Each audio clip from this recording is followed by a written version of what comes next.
Hi, this is Scott Miller. Welcome to my Top Performance blog. I have the distinct pleasure today of speaking with David Prescott.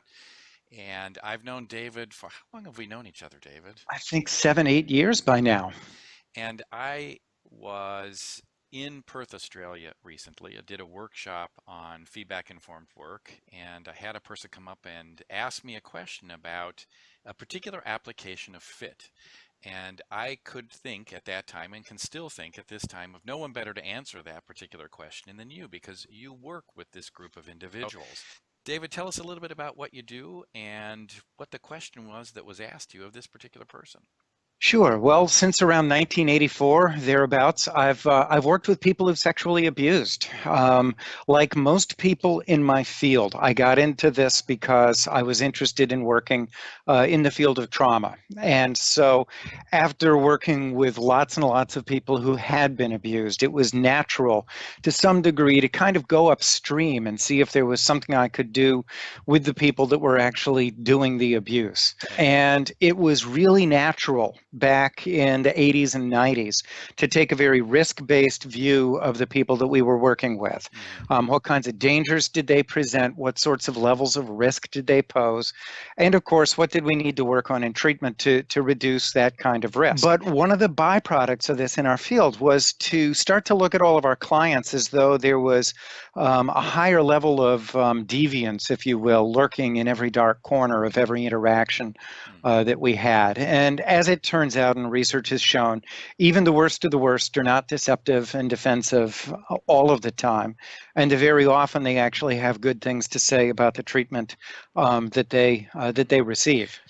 To get to the short answer to your question, many people still can't imagine asking clients in the criminal justice system or people who have sexually abused in particular about their thoughts on the treatment services that they receive. It takes a very different way of looking at these clients and our therapeutic processes.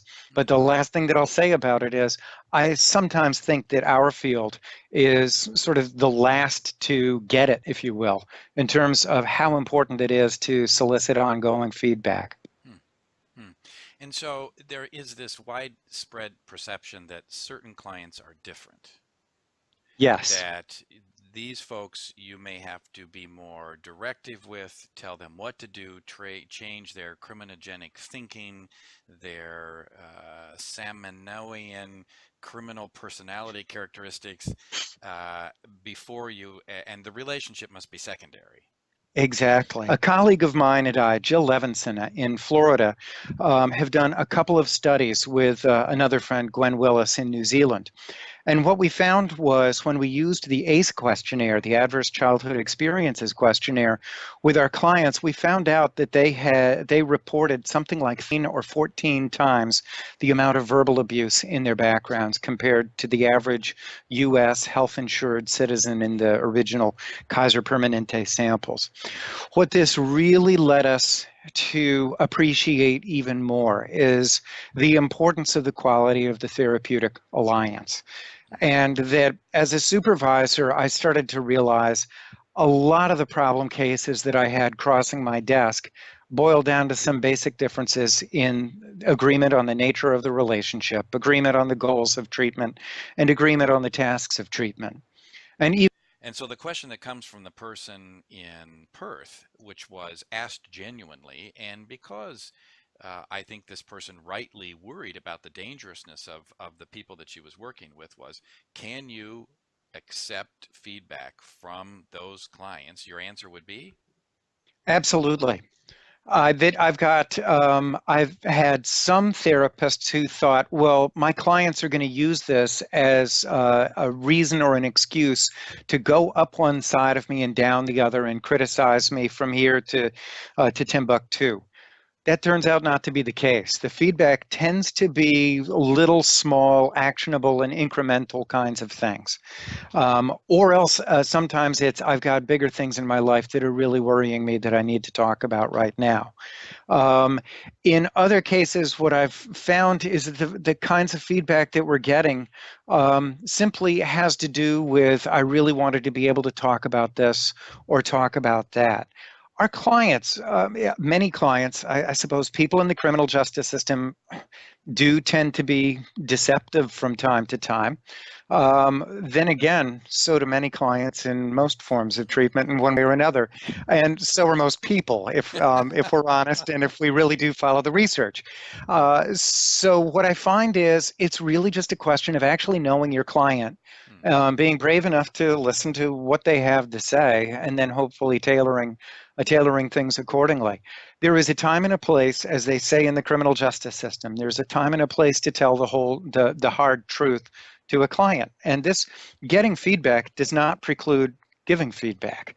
It has more to do with the actual choreography of how people work together. So the primary objections, as I'm understanding them, or concerns, have been that the clients will be deceptive. Another concern that I hear about sometimes is that the process might teach these sociopaths to actually use the similar strategies and techniques to further exploit their victims. What's your sense about that? I think most times, most places, fears of teaching sociopathic people, or that they will somehow become even more manipulative and deceptive as a result of our efforts, have largely been unfounded. And at the end of the day, what I appreciate most about the measures and feedback and the deliberate practice in doing this particular work is that. It's about the process, that sooner or later you're going to hear what's really important and meaningful. For me, using fit is a way of doing that. Mhm. What I would be very cautious about with anybody in the criminal justice world is going to the assumption that your clients are too deceptive to be able to use the measures in a way that's meaningful. I have another question and a concern that comes up sometimes with the measures, and that is you're working with clients who have a very specific issue, whether they acknowledge it or not, or the court system is the one that's demanding that they're there, and you're using a measure, in this case, of outcome that's primarily assessing the client's sense of their well-being. What does this have to do with anything?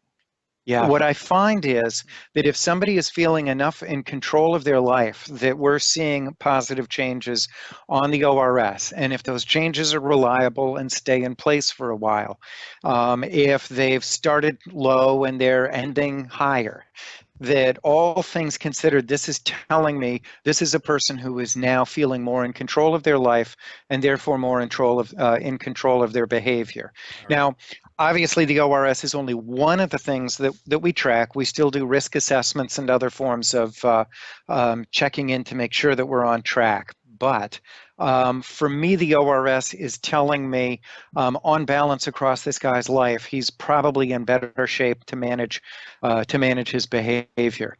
And so we think of sex offenders as a category. And so many people who come to the attention of the legal system or of treatment providers outside the legal system, many have sexually assaulted somebody, their wives, their partners, somebody else. So part of my work involves sort of disabusing the public of what they think about with who they think sex offenders are, because we only hear of people like Ariel Castro and Jerry Sandusky, Right. and other people that are at the sort of far end of the spectrum. Mm. Mm. And so, in some ways, the the problem is much worse or much more widespread because we can't just locate it in a certain group of deviant individuals who are going to do that no, or think that or desire that no matter what. It's also for some a slippery slope, it sounds like you're saying. Yes, so momentary decisions can have life-altering effects. I want to say really clearly, even one instance of abuse is one too Of many. course, that comes out from Uh, what you're saying. Sure. And at the same time, there can be any number of pieces in the mix. The real problem in society is we need to look at it as a public health issue Hmm. rather than just a criminal issue or a psychological issue. Right. Um, and the good news, so it's much more sort of widely distributed in society than we want to think about on one hand. On the other hand, the majority of people who do abuse actually do want to change their lives and do want to live differently. Reoffense rates are lower than we very often think. Punishing people does not work across the board. Hmm. Treatment can work, and if I ever become king of the world, there will be a lot more probation officers as well, providing meaningful supervision in the community. Okay. So if somebody was interested in this topic, not just about fit, but learning more, the kind of nuanced view that you have after so many years of working within this field, is there a single resource that you could point them to, David? I like ATSA, which is the Association for the Treatment of Sexual Abusers, atsa.com. Okay. I would welcome anybody to visit my website, although it's certainly not the greatest cornucopia of research. What's the URL? And that's davidprescott.net. Okay. And if anybody's interested, I'd be happy to send a few articles to David, as you think about what we've shared here today, is there anything you feel like you'd like to say that we haven't covered, we might be missing? that when working with criminal justice populations, professionals professionals are under extreme pressure to view people who've broken the law as them Mm, and the rest of us as us. mm. And that's really a false dichotomy when it comes to actually producing effortful interventions at change. And how does fit integrate with that, help that, address that?